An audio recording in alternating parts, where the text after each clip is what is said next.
अस्सलाम वालेकुम। Biology chapter number 15 lecture number 9। इसको हमने फर्दर आगे लीवर के बारे में इसमें पढ़ना था हमने। तो लीवर के जहाँ पर हमने बहुत से फंक्शंस पढ़े हैं, तो उसमें सबसे इंपॉर्टेंट जो इसका फंक्शन है वो ये है कि liver always help the other parts of the body in homeostasis. Liver homeostasis में मदद करता है। And we know what is the homeostasis. Homeostasis क्या है? होम्योस्टेसिस हम लोग कहते हैं कि अगर हमारी बॉडी को एक्सटर्नल इन्वायरमेंट की फ्लक्चुएशंस के हार्म्स से प्रोटेक्ट करना हो, तो उस प्रोसेस को हम क्या कहते हैं? होम्योस्टेसिस। कि हम लोग बाहर आने वाले चेंजेस को मिनिमाइज कर दें, रेगुलेट कर दें, that we call the homeostasis. तो लीवर दूसरे बॉडी ऑर्गन्स को हेल्प करता है इन होम्योस्टेसिस। किस तरीके से ये हेल्प करता है? अगर आपको क्वेश्चन आता है what are the major homeostatic functions of the liver, तो आपकी बुक में जो एक टेबल ड्रॉ किया गया है, आपने उसको एक्सप्लेन करना है। जैसे यहाँ पर मैंने लीवर के फंक्शंस लिखे हैं एक साइड पर, और दूसरी तरफ मैंने उनके होम्योस्टेटिक इफेक्ट्स एक्सप्लेन किए हैं कि अगर लीवर जो है वो ये फंक्शन परफॉर्म कर रहा है, तो on the other hand in functions की वजह से बॉडी के ऊपर कौन से होम्योस्टेटिक इफेक्ट्स आ रहे हैं। तो उसके लिए सबसे पहले हम लोग देखते हैं लीवर। लीवर हमारी बॉडी का सबसे लार्ज ऑर्गन है, लार्जेस्ट ऑर्गन है। अब ये जो हमारे पास लीवर है, ये किस तरह से मौजूद होता है? लीवर ये बायलोब होता है, दो इसकी लोब्स होती हैं। इसके अंदर एक डक्ट होती है जो इसको कनेक्ट कर रही होती है विद द स्मॉल इंटेस्टाइन, और किसके साथ? ड्यूडिनम के साथ। स्टमक इसके पास मौजूद होता है। इसके अलावा लार्ज इंटेस्टाइन, स्मॉल इंटेस्टाइन, ये सारा स्ट्रक्चर यहाँ पर मैंने स्केच कर दिया। अब वन बाय वन हम लीवर के फंक्शंस पढ़ते हैं। तो सबसे पहला फंक्शन नाइट्रोजनस वेस्ट को प्रोड्यूस करना। जैसे सबसे पहले हमारे पास सिंथेसिस है, अगर हम यहां से स्टार्ट करें तो पहला फंक्शन इसका क्या है? सिंथेसिस। ये बहुत से मॉलिक्यूल्स को प्रोड्यूस करवाता है। लीवर के अंदर बहुत सी चीजें प्रोड्यूस हो रही हैं, बहुत सी चीजें सिंथेसाइज हो रही हैं। मिसाल के तौर पर नाइट्रोजनस वेस्ट। अभी हमें पता है कि लीवर के अंदर कौन सा साइकिल चलता है? Urea cycle. कौन सा साइकिल चलता है यहाँ पे? यूरिया साइकिल यहाँ पर रन होता है, और उससे क्या प्रोड्यूस होते हैं? Nitrogenous waste. और ये नाइट्रोजनस वेस्ट क्यों प्रोड्यूस किए जाते हैं? क्योंकि लीवर हेल्प करना चाह रहा होता है किसकी? किडनीज की। ये किसकी हेल्प करना चाह रहा होता है? किडनीज की। बिकॉज किडनीज का ये काम है कि वो इन नाइट्रोजनस वेस्ट को बॉडी में से रिमूव करवाएं। किडनीज का काम क्या है? कि वो नाइट्रोजनस वेस्ट को बॉडी में से रिमूव करवाएं। लेकिन इस नाइट्रोजनस वेस्ट को बनाता कौन है? किडनी की हेल्प कौन करता है? लीवर।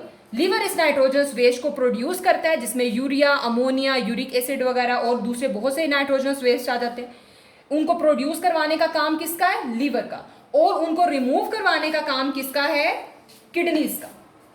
तो इस तरीके से लीवर हेल्प करता है किडनीज की, और ये भी एक होम्योस्टेटिक फंक्शन है, इफेक्ट है। किस तरह से? कि हमारी बॉडी में जब नाइट्रोजनस वेस्ट बहुत ज्यादा मिकदार में प्रोड्यूस हो जाता है और वो हमारी बॉडी के लिए हार्मफुल हो जाते हैं, तो किडनीज उसको रिमूव कर देती हैं ताकि बॉडी में क्या रहे? मेंटेनेंस रहे। अब उससे क्या होता है कि किडनीज नाइट्रोजनस वेस्ट अगर रिमूव कर रही हैं, तो उन किडनीज में नाइट्रोजनस वेस्ट आया कहां से? वो लीवर से बनकर आया, लीवर ने बनाकर भेजा। तो इस तरह लीवर इस होम्योस्टेटिक इफेक्ट में अपना रोल प्ले करता है। इसी तरह एक और भी कुछ प्रोटीन्स हैं जिनको सिंथेसाइज किया जाता है इनसाइड द लीवर। मिसाल के तौर पर प्लाज्मा प्रोटीन्स। अब क्वेश्चन ये रेज होता है कि प्लाज्मा क्या है? हमें पता है कि हमारी बॉडी में ब्लड सर्कुलेट करता है।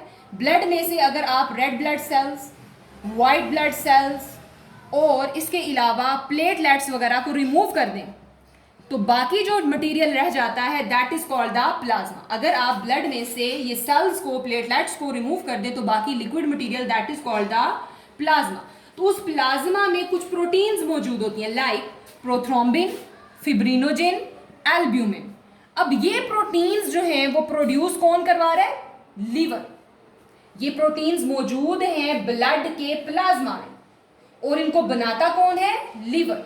अगर लीवर इनको बना रहा है तो वो क्यों बना रहा है? इनका बॉडी में क्या रोल है? तो सबसे पहले प्रोथ्रोम्बिन एंड फिब्रिनोजेन। तो प्रोथ्रोम्बिन एंड फिब्रिनोजेन जो कि ए प्रोटीन्स हैं, ये क्या करती हैं? ये ब्लड क्लॉटिंग में हेल्प करती हैं।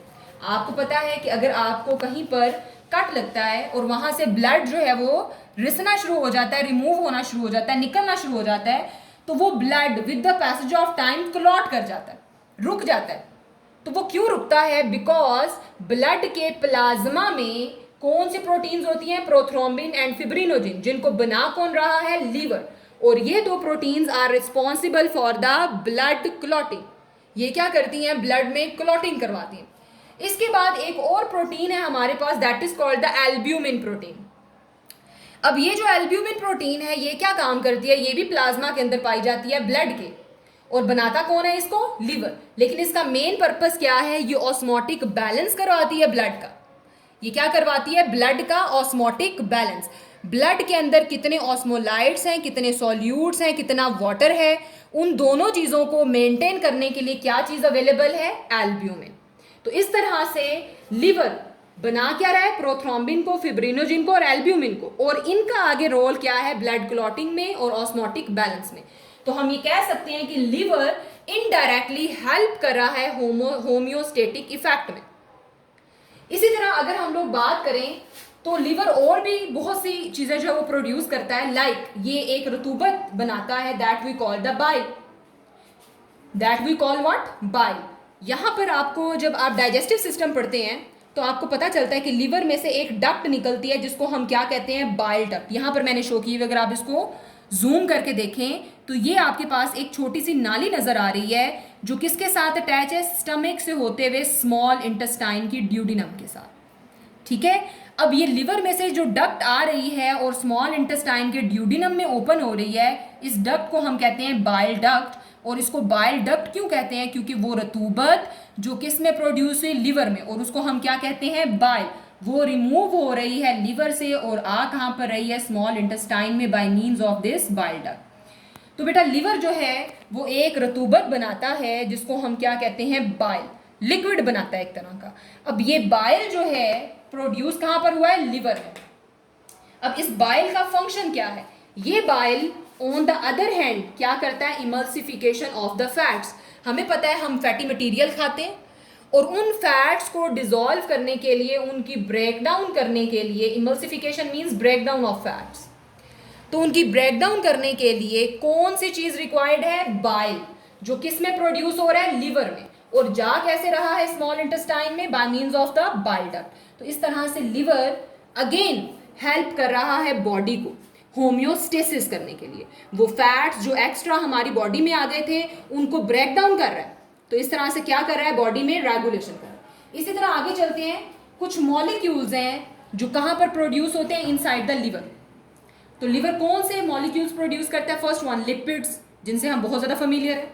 कोलेस्ट्रॉल, अगेन हम फेमिलियर है इससे। Lipoproteins, again.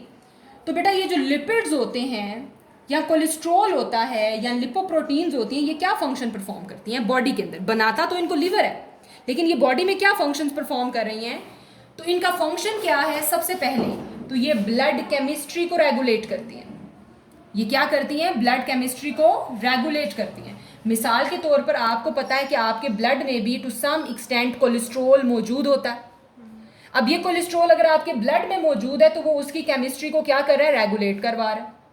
इसके अलावा ये किस तरह से रेगुलेट कर रही हैं? ये एनर्जी स्टोर करती हैं। यू नो कि लिपिड्स जो हैं वो हाई एनर्जी मॉलिक्यूल्स हैं, तो ये क्या करते हैं? ये एनर्जी को स्टोर करते हैं। इसके अलावा ये क्या करती हैं? सेल मेम्ब्रेन को मेंटेन करती हैं। अगर आप रिकॉल करें तो आपने सेल मेम्ब्रेन का स्ट्रक्चर कुछ इस तरह से पढ़ा था कि इसमें लिपिड बायलेयर होती है, प्रोटीन्स मौजूद होती हैं जो कि एम्बेडेड होती हैं, और लिपिड बाय लेयर होती है।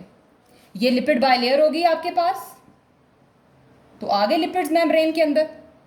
इसके अलावा लिपोप्रोटीन्स किनको कहते हैं? अगर प्रोटीन के ऊपर क्या चीज लगी हुई हो? लिपिड्स, तो that we call the lipoprotein. उसे हम क्या कहेंगे? लिपोप्रोटीन। अगर उसके ऊपर क्या अटैच हो जाए? लिपिड्स अटैच हो जाएं प्रोटीन के साथ, तो that we call the lipoprotein. तो बेटा लिपोप्रोटीन्स और लिपिड्स ये हमारी सेल मेम्ब्रेन को भी मेंटेन करते हैं। इसके अलावा कोलेस्ट्रॉल भी सेल मेम्ब्रेन के अंदर पाया जाता है। कोलेस्ट्रॉल भी कहाँ पाया जाता है? सेल मेम्ब्रेन के अंदर भी ये पाया जाता है। तो इस तरह से बेटा जो कोलेस्ट्रॉल है, लिपिड्स हैं, ये सब हेल्प कर रहे हैं मेंटेन करने के लिए किसको? सेल मेम्ब्रेन के स्ट्रक्चर को।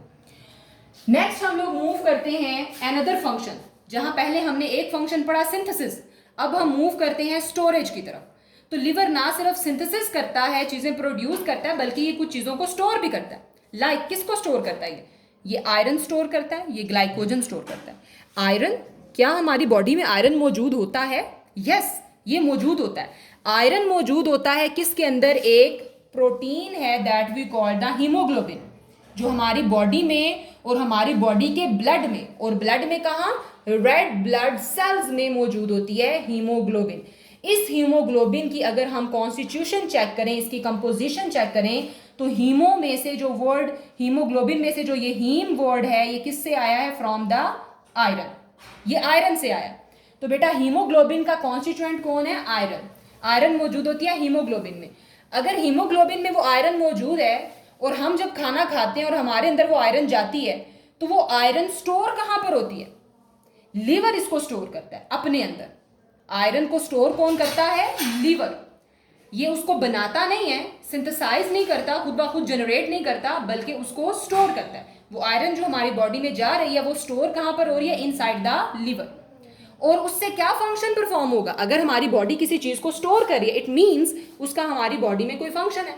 तो वो किस काम के लिए है? Oxygenation of the tissues. अब ये बहुत इंटरेस्टिंग सी एक बात है, इसका आपको आइडिया है लेकिन हम इसको किस तरह से समझते हैं कि हमने अभी बात की कि हमारे ब्लड में क्या मौजूद है? हीमोग्लोबिन। एंड वी नो कि हीमोग्लोबिन का फंक्शन क्या है? Carry oxygen. ये क्या करती है? ये ऑक्सीजन को कैरी करती है। अब कैरी कैसे करती है ऑक्सीजन को? ये ऑक्सीजन को लेकर जाती है और हमारे जिस्म के सारे टिश्यूज तक पहुंचती है, और वहां पर क्या पहुंचाती है? ऑक्सीजन। तो अगर हीमोग्लोबिन ऑक्सीजन पहुंचा रही है, और हीमोग्लोबिन किसकी वजह से है? Because of the iron. अगर आयरन नहीं होगी तो हीमोग्लोबिन नहीं बनेगी। Haem for iron. तो आयरन की वजह से हीमोग्लोबिन है, और हीमोग्लोबिन की वजह से ऑक्सीजन जो है वो टिश्यूज तक पहुंच रही है। That we call the oxygenation of tissues. तो हम कह सकते हैं कि लीवर किस होम्योस्टेटिक फंक्शन में मदद कर रहा है? ऑक्सीजनेशन ऑफ द टिश्यूज में। किस तरह से? क्योंकि वो बनाता है, स्टोर करता है आयरन को अपने अंदर, और उस आयरन से बनाता किसको है? हीमोग्लोबिन को। और हीमोग्लोबिन आगे ऑक्सीजन कैरी करके टिश्यूज तक लेकर जाती है। That we call oxygenation of tissues. Next हम मूव करते हैं टुवर्ड्स द ग्लाइकोजन, कि यहां पर ना सिर्फ आयरन का स्टोरेज होता है लीवर में, बल्कि ग्लाइकोजन का भी स्टोरेज होता है। तो ग्लाइकोजन को किस वजह से ये स्टोर कर रहा है? किस लिए स्टोर कर रहा है? तो ग्लाइकोजन को इसलिए स्टोर किया जाता है क्योंकि ग्लाइकोजन भी एक एनर्जी रिच मॉलिक्यूल है। ये भी क्या है? एनर्जी रिच मॉलिक्यूल है। ग्लाइकोजन क्या है? एक एनर्जी रिच मॉलिक्यूल है। और ये एनर्जी रिच मॉलिक्यूल क्यों स्टोर किया जाता है? ताकि एनर्जी को रिजर्व किया जा सके। तो अगर लीवर ग्लाइकोजन को अपने अंदर स्टोर कर रहा है, तो वो असल में एनर्जी स्टोर कर रहा है, क्योंकि ग्लाइकोजन में क्या है? बहुत ज्यादा एनर्जी। नेक्स्ट हम इसके थर्ड फंक्शन की तरफ आते हैं, दैट इज द कन्वर्जन, यानी एक चीज को दूसरी चीज में बदलना। तो ये काम भी लीवर करता है। लीवर किस तरह से ये काम करता है? ग्लूकोज को बदल देता है ग्लाइकोजन में। आप इस चीज से बहुत अच्छे से फेमिलियर हैं कि जब आप खाना खाते हैं तो उसकी जब डाइजेशन होती है उस खाने की, तो उसके रिजल्ट में प्रोड्यूस होती है ग्लूकोज।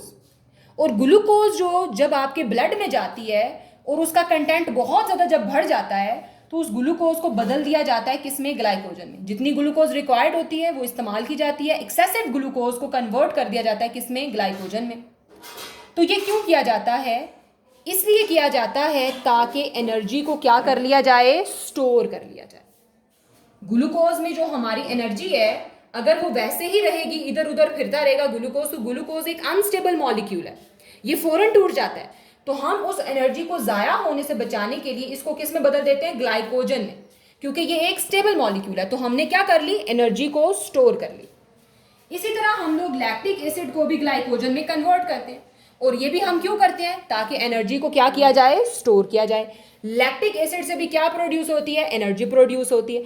तो हम उसको किस में कन्वर्ट कर देते हैं? ग्लाइकोजन में, ताकि हमारी एनर्जी स्टोर हो जाए।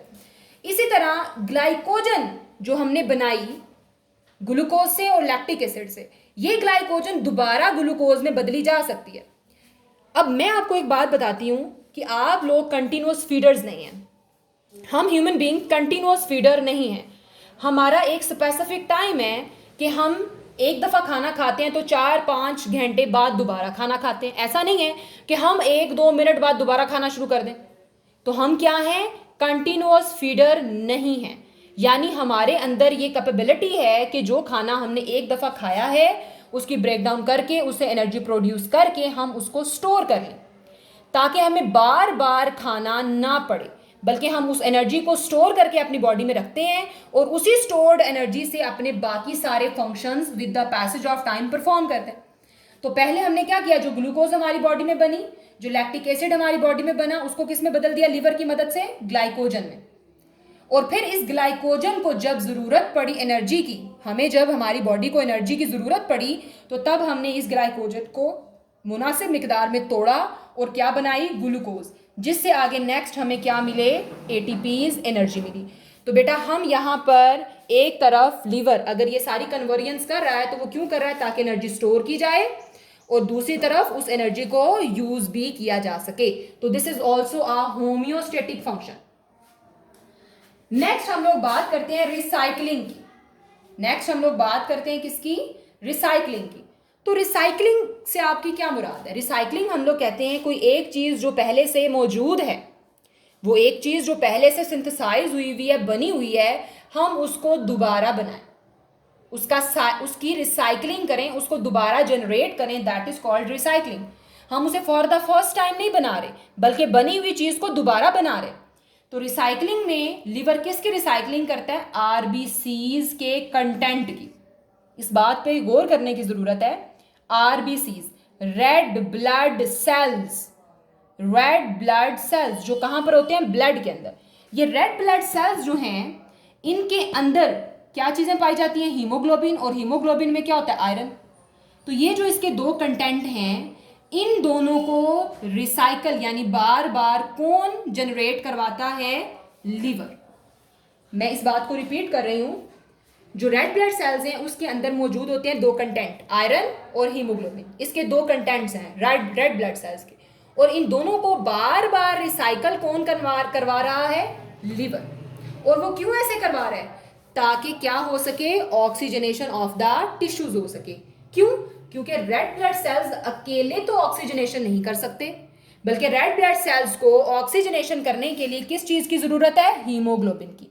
और हीमोग्लोबिन को किस चीज की जरूरत है? आयरन की। तो जब तक आयरन हीमोग्लोबिन में ना बदले, तब तक red blood cells oxygenation of the tissues नहीं कर सकते। तो लिवर इस काम में कैसे हेल्प करता है? लिवर आयरन और हीमोग्लोबिन को क्या करता रहता है? रीजनरेट। और जब इसको वो रीजनरेट करता है तो इस तरह से हमारे पास क्या होती है? ऑक्सीजनेशन ऑफ द टिश्यूज होती है। नेक्स्ट हम लोग बात करते हैं डिटॉक्सिफिकेशन की। हमें पता है कि हम बहुत से टॉक्सिक मटेरियल्स खा लेते हैं, हमारी बॉडी में वो चले जाते हैं टॉक्सिक मटेरियल्स। उनको डिटॉक्सिफाई करना मींस उनके टॉक्सिक इफेक्ट को खत्म करना, टॉक्सिक इफेक्ट को खत्म करना, that we call the detoxification. तो वो डिटॉक्सिफिकेशन कौन करता है? लिवर। ये बात हम पहले भी डिस्कस कर चुके हैं। लिवर एक इंपॉर्टेंट फंक्शन प्ले करता है, और वो क्या है कि वो टॉक्सिक मैटर, वो टॉक्सिक मटेरियल जो हमारी बॉडी में चला जाता है, उसको क्या करना? डिटॉक्सिफाई करना, उसके हार्मफुल इफेक्ट्स को खत्म करना। ये काम किसका है? लिवर का। फॉर एग्जाम्पल हम लोग फूड एडिटिव्स खा लेते हैं। फॉर एग्जाम्पल हम लोग क्या खा लेते हैं? फूड एडिटिव्स खा लेते हैं। और ये जो फूड एडिटिव्स होते हैं ये क्या होते हैं? ये पहले भी हम लोग लेक्चर में एक्सप्लेन कर चुके हैं कि कोई भी फूड जो है उसकी जो प्रेजेंटेशन है, उसकी जो अरोमा है, उसकी स्मेल है, उसका कलर, उसको इन्हेंस करने के लिए जो चीज़ें इस्तेमाल होती हैं, that we call food additives. इसके अलावा पेस्टिसाइड जो पेस्ट को ख़त्म करने के लिए, ड्रग्स वगैरह जो मेडिसिन हम लोग खाते हैं, तो इनको डिटॉक्सिफाई करने का काम किसका है? लिवर का। और ये कैसे करता है और क्यों करता है? ये इसलिए करता है ताकि किडनीज जिन्होंने इन टॉक्सिक मैटर्स को रिमूव करना है बॉडी से, उनको क्या मिले? हेल्प मिले। तो इस तरह ये किडनीज को हेल्प आउट करता है। Thank you.